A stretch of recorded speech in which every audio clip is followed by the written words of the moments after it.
Hi, everyone. My name is Sarah Martin. I'm here with Epic Icons, a wonderful collection of women that we have brought together to showcase what they have overcome, to showcase their triumphs, to really share with you how they have overcome all of the hard stuff in life to garner insane amounts of success. So today I have with us Claudia. Claudia is a sports journalist, and she's also an amazing keynote speaker. And one of the amazing things about Claudia is she has really set some massive records. Tell us about that, Claudia. Oh, first and foremost, thank you for, including me in such a long list of fantastic women. It's an honor. And I think it's been a long journey for all of us, and we're all trying to, in our very particular ways, to pave way for that next generation to come and the generations after that. So first, I'm gonna have to date myself here because I've been around for a long time. So first and foremost, the fact that I've been around for 30 years doing what I love, that on its own, to me, it's a blessing. I remember back in the day when I started working in sports, people would tell me, but why? Why? Why not? The question is always, why not? Why not? Yeah. So I was the first female sports director. I was the first female to ever go from Hispanic to general market as a sports anchor. First female to ever do color commentating in a fight.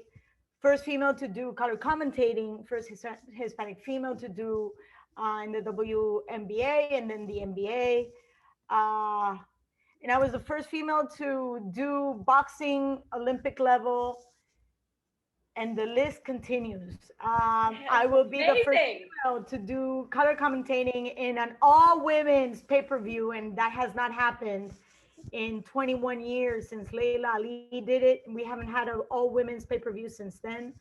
So it's just to remind us how fantastic we are, and all it takes is just a little push, just a little push. Well, I mean, it's pretty amazing because you've also transcended from, you said, from one market to another, from a Latin market to an American market, which by itself is always a challenge. I mean, in any entertainment field that you're in. So that is astounding. But you've also overcome the machismo, right? Like the macho side of sports, and done so with such beautiful grace.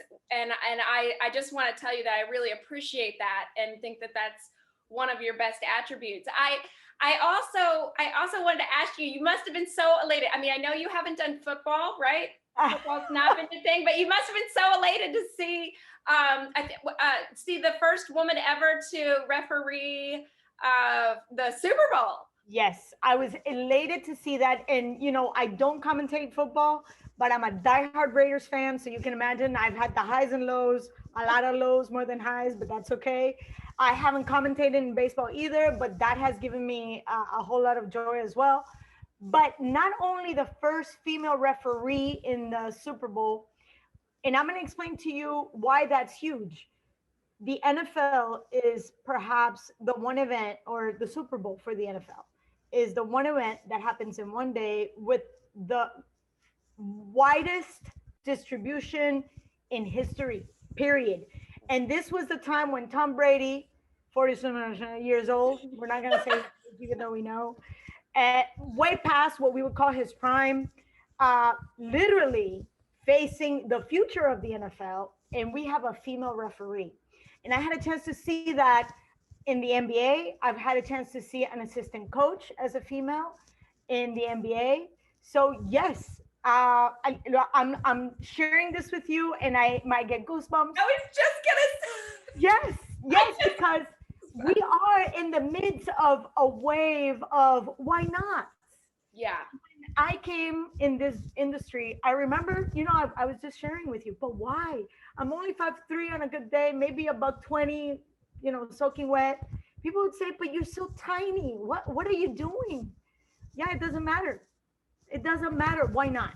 So that is the answer to the why nots of 30 years ago. So tell me about a time when you really hit that wall and you might have felt like giving up, or you were like, oh my gosh, like, am I ever going to break through this? Tell me about, describe that, what happened and how, how you overcame that moment. Oh, let's have some coffee, girl. That never stops. That never stops. That never stops. And I'm going to say that again. That never stops. It's a constant thing. It's a constant struggle. And it's, you know what? And I am not going to blame the industry in and of itself. I am going to blame me because a lot of times I question myself. Do I really know what I'm talking about? Did that make sense? Wait, stop. It's like that. My matrix is already like formatted to work in a certain way because I cannot deny my family roots, my ethnic roots, my religious roots, and I'm in constant struggle with that. It's like that system that has been in place. So it's an everyday thing. It's an every moment thing. I'm getting ready for the Canelo fight, and then I'm going to do a Clarissa fight. I'm doing homework, and God knows I do homework all the time. And for whatever reason, I'm never ready. But perhaps one of the toughest points in my career was when I did that transition from Spanish to English. I cannot deny I am Hispanic, born and raised in Colombia. There's an accent. When I speak, you can hear it. There's certain words that are difficult for me to say, or not difficult, they just sound a little different because I say it with my own accent. And I speak all my languages in Spanish. What am I going to do? It worked for Ricky Ricardo back in the day. Why can it not work for me? But it was harsh. It was really harsh when people start defining you based on the way you look, the way you sound, and not really allowing. I'm not even going to go to my talent because my talent is my talent, but my knowledge, my experience, my due diligence, the homework, the bottom of the iceberg that comes all the way from 30 years ago to now to, back in 1998, 1999. People did not see that just because they got stuck in. I had short hair. I have a thing about funky hair. So I had different colors. I magenta, blue, green, yellow. So it was not seen before. It was like, who is this girl? And then, oh, and she speaks with an accent. Oh, and she talks about soccer. Why does she speak about soccer? And now, 30 years later, it's funny because I see a lot of my colleagues that have made that transition and they're still being, measured by the same tape at the same level, despite the fact that I've had great, outstanding colleagues that have been in the business for just as long as I have. Yeah. So it's a constant struggle. And it's a combination of self-doubt with the environment. I cannot control the environment, so I have to bring it back to me. What can I do so I feel more comfortable, not just in this setting, but within myself? Is there a specific practice that you use? I mean, I definitely have my own process. I have like a framework that I use when I wake up in the morning. I have a framework that I use when I go to bed that really sets apart, sets my intention for the day. And I say that sort of, it sounds so cliche when I say that, but what I mean is it really prepares myself for when those moments of doubt and when those moments of fear creep in and start to make the decisions for me. So what is your practice, or what is your like tactic, or your 30-second, clip that you run through your mind? I mean, how do you overcome that fear and that doubt? And especially because you're on camera, like there's no going back. Like you're commenting live. It's not like they go, oh, pause on the game, or that, Claudia needs to start over, with her commentary. It's not going to work, right? No. So how do you push through? Because there's such an extra level of anxiety to that, to just your inherent to your industry alone. I love the words that you used. Love, fear, doubt. Because see, how do you overcome fear? By loving yourself. Understand that fear is just a reaction to your fight or flight mode, to everything that you have in your system. So literally through love, you override that system. What do? I accept myself. It's like, yes, I am not perfect.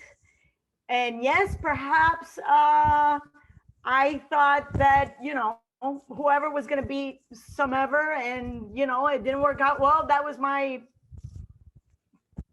decision to think, I had substantiated my idea and this was my opinion. And it's my opinion, and accept it. I was wrong. You know what? And I'm so glad that I'm wrong, because then next time I'm going to look a little deeper. But consistently, we tend to look at those flaws, those mess ups, those redos as, I'm horrible. I've learned to change the narrative and the verbiage that I use. I've learned to be kinder to myself. Yeah. I am not perfect. You're not perfect. Nobody's perfect, but we are on our way to that.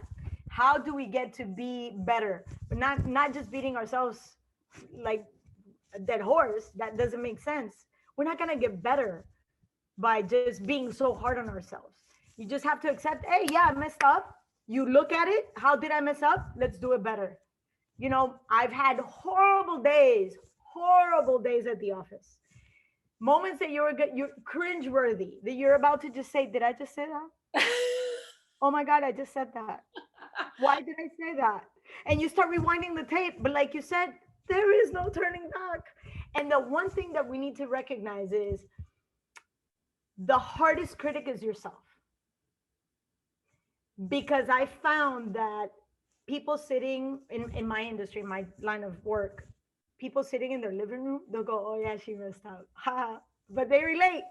It's like, yeah, I remember when I said something like that. And it's a way of, I'm not going to say I make it a habit. No, but it's like, oh yeah. And just let it go. It's the hardest part, to just let it go. It is. I think you really hit something on hit the nail on the head when you talked about being kinder with ourselves, because I've learned that that's one of the filters that I've put things through, like whether or not it's what I eat in the day. I mean, I use it for everything. So it's like, and loving yourself, right? And it's like, okay, if I love you, love someone else, love my children, I want them to eat well. I want their bodies to be healthy and nourished, right? So I make sure that they're eating their vegetables and that they they actually like it. Like my daughter is in love with Caesar salads. I have the funniest video of her. But anyway, so she, it's definitely, but what we forget to do is we forget to apply that same philosophy or framework or filter to ourselves. And so when I realized that, it was like, hold on, time out. This isn't being selfish. This isn't like all the cliche words like self-love. No. It's not putting a mask on your face and being like, okay, I took care of my. Wait. So let me just to make a small interjection here, because of what you just said. When we're talking about masks, I fly a lot. The first thing they tell you when they're giving you instructions is put your mask on yourself, and then and somebody a long time ago, when I literally was beating myself against the wall, going through things that just kind of block you, that person was wise enough to say, write down a list of the people that you love. I wrote down 10 people. Guess who was missing? Oh my God, that almost makes me cry. Whoa. Yep. That's a really big eye-opening moment. Yeah, it was. Oh my gosh. That was a breakthrough moment. Like just even me, as soon as you said write down 10 people you love, like my brain just went like writing 10 people down, you know? And I Hmm. definitely wasn't on that list. I, It's a practice. It is definitely a practice. And I yeah. think too, what's interesting that I've learned through COVID is, like through this time frame that we're going through right now, is that you know is just to slow down a little bit, because I was running from thing to thing to thing to thing to thing, right? Like project to project, event to event, just grinding and grinding and grinding, and not really paying attention to being judicious about what I chose to do and not to do.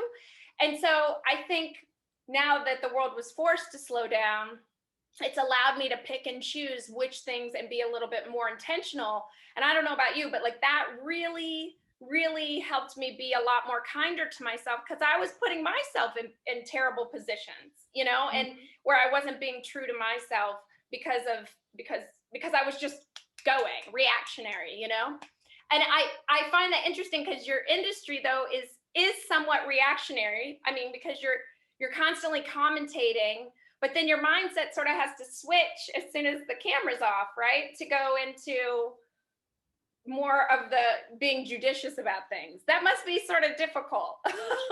You Yeah. know what? It is and it isn't.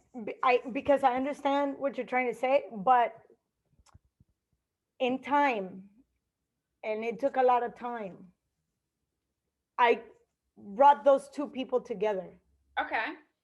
So when I give an opinion, it's my opinion, be it that I am on camera or off camera.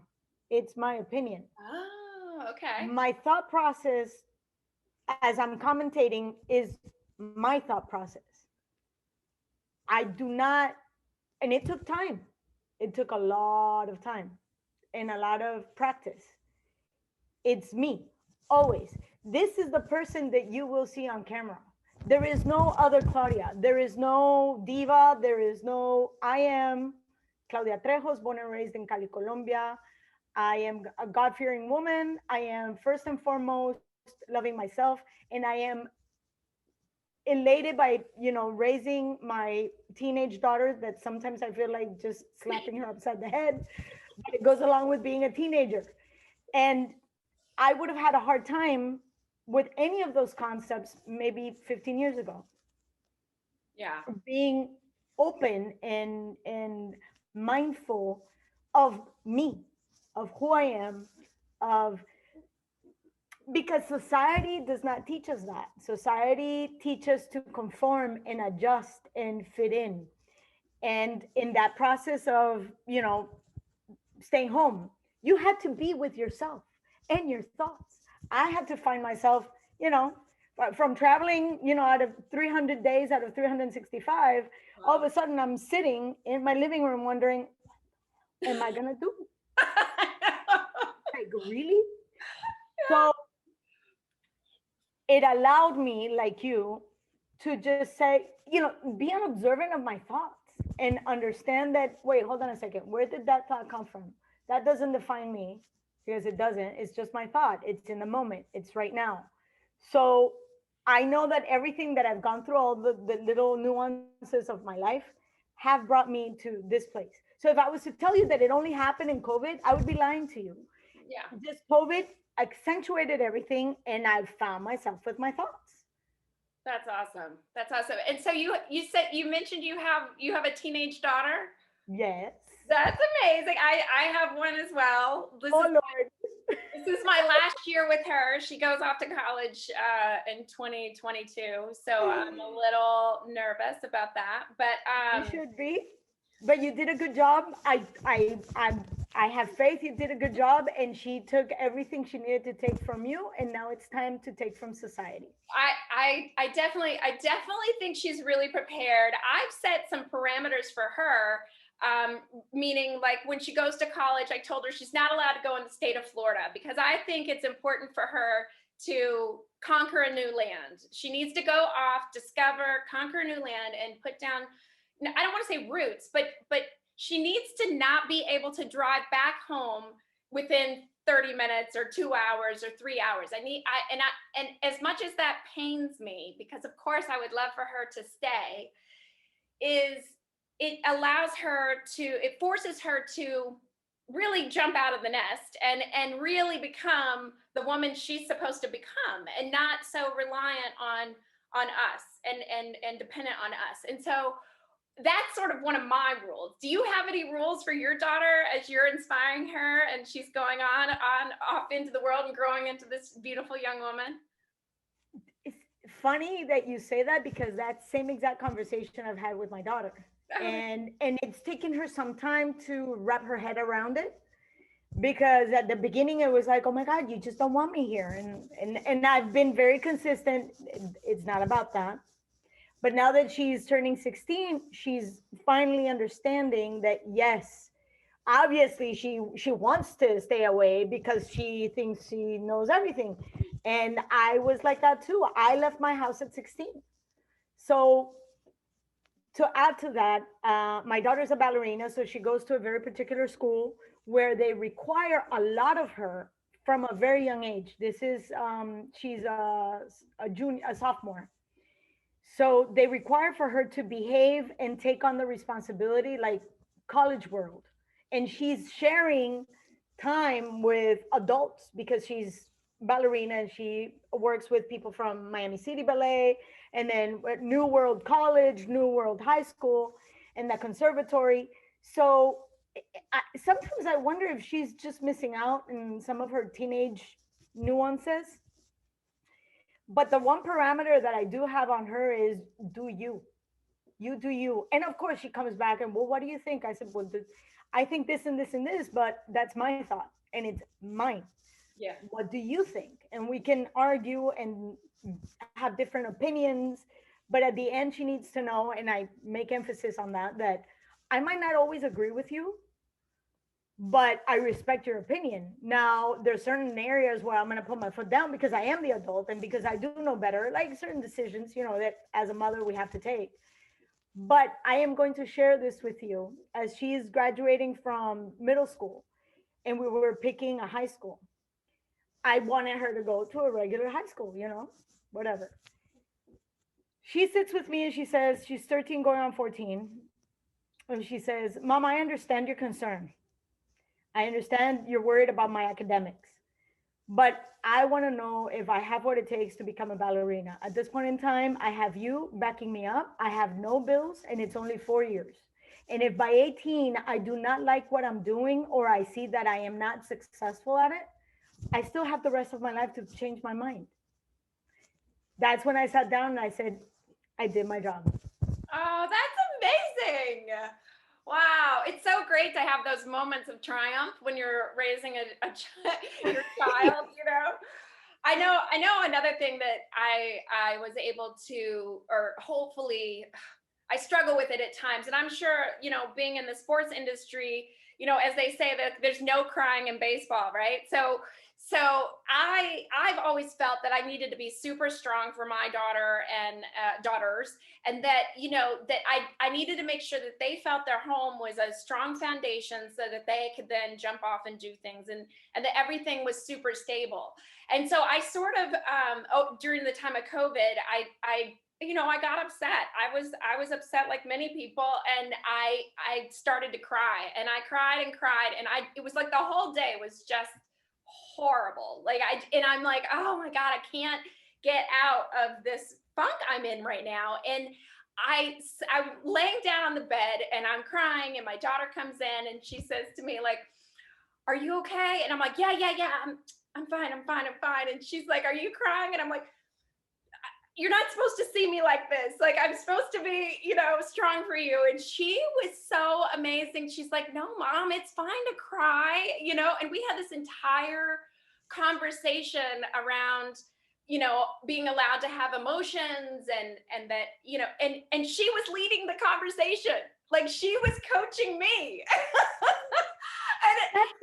It's so fascinating to see this new generation that is so in touch with themselves, I know. their feelings.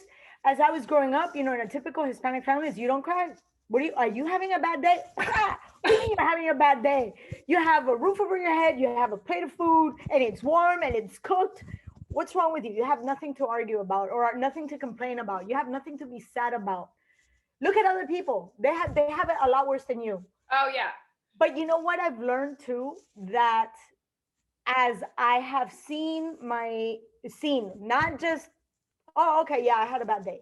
But when you look at your bad day, when you see your bad day, when you get in touch with that bad feeling, that you feel like your day, like you just said, horrible, horrible day. When you look at it, when you let the feeling come in, and small parentheses, it's taken me almost 50 years to get to where I'm at. So be patient with me. And I'm having a horrible day, but why am I why? So all of a sudden it's like, okay, so why am I having a bad day? Where is this bad feeling coming from? And then all of a sudden you humanize it, you understand it, you look at it, and then you say, okay, you're there. You remind me I'm human and that I'm not perfect and I'm not all knowing. And rather than it becoming a weakness, it becomes your strength because now you recognize this. You recognize this horrible, horrible thing that at the end of the day, 30 minutes later, it wasn't that bad. Yeah, absolutely. I mean, it's definitely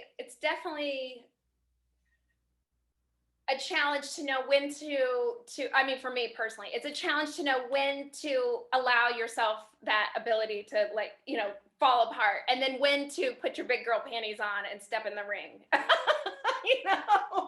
I always have to go back and forth. I'm still also trying to figure out that framework or that filter that I can put myself, put in front of myself so that I can be judicious about it. But I want to know too, like, you obviously you speak throughout the nation, and I'm sure beyond, for motivational speaking. So tell me a little bit about that. Well, I realized that there was a lot of need for not for somebody to guide them from, point A to point B in their own lives, but more to walk with them because I had to do this walk by myself. I had no guidance. I beat my head against the wall 1,000 times, and then I felt guilty about it. And then it was like it was a no-win situation. And then, through a lot of looking at my belly button and taking the lint out and all that gunk that gets stuck in there, I realized, and talking to friends, and I realized that this country is made up of immigrants coming from, you know, some type of lack or some type of need or some type of dream that they want to, bring to fruition. And with that comes wonderful things, and it also comes with, shortcomings, like not being able to cry, not being able to have a bad day, not being able to, just not being able to. And I realized that all that fed was our imposter syndrome, a lot of Oh my gosh, I have imposter self-imposed syndrome so bad for years. self-imposed glass ceilings, self-imposed limitations, and 99% of the time we do not know it. 99% of the time, because we are so conditioned to not look at our weaknesses. That means they all of a sudden one day you grow up and they're this big. They're monsters. They're that scary monster in the closet. And in time, I realized that that monster is none other than your own fears, your own doubts. And then I usually got the, well, so and so is doing this to me, and so is not letting me grow. I said, wait, stop, stop, stop. Hold on a second. So, and this also helped me visualize it. When you were put together, when your parents did such a wonderful job at putting you together, there was nobody saying, we should give Sarah this type of nose, and why don't we just pick this hair? No, you were perfect the day you were born. Look at you. And when you look at that miracle of life, the miracle, you gotta, sit in awe of yourself and understand that God makes no mistakes. So whoever's out there trying to pull your hair or trying to call you fat, or why are you letting that get to you? You're perfect. Yes, you don't look like me. I got short hair and it's gray, and I'm 52 years old, and but I'm perfect. I'm perfectly me. Yeah. There was no way anybody outside, not even my own parents, had a say in the way I was going to look. So when you start putting all that together and understanding that nobody in the environment, in your outside, is going to really put anything so you do not become who you are. It is what you take from them and you internalize it that eventually cuts you short. Got Did it. that make sense? Yes, absolutely, 100%. I think, Claudia, I'm so excited to have met you. I mean, you are speaking my language. I have one suggestion. You should go on once a day and give like Claudia's thought, so I can be inspired each day. And I want to know where can our viewers find you? I mean, where can they find you as far as broadcasting, or do you have something coming up, or how Yes. do they find you in speaking? Okay, so I have my own website, claudiatrejos.com, and I work for The Zone, and I also work for Telemundo as a boxing analyst. Unfortunately, I'm not doing NBA anymore because my gig with the NBA, finished. But I'm sure I'm going to take on NBA eventually. You can find me on The Zone, on Telemundo. You can find me on my website, on my social media. It's all Claudia Trejos.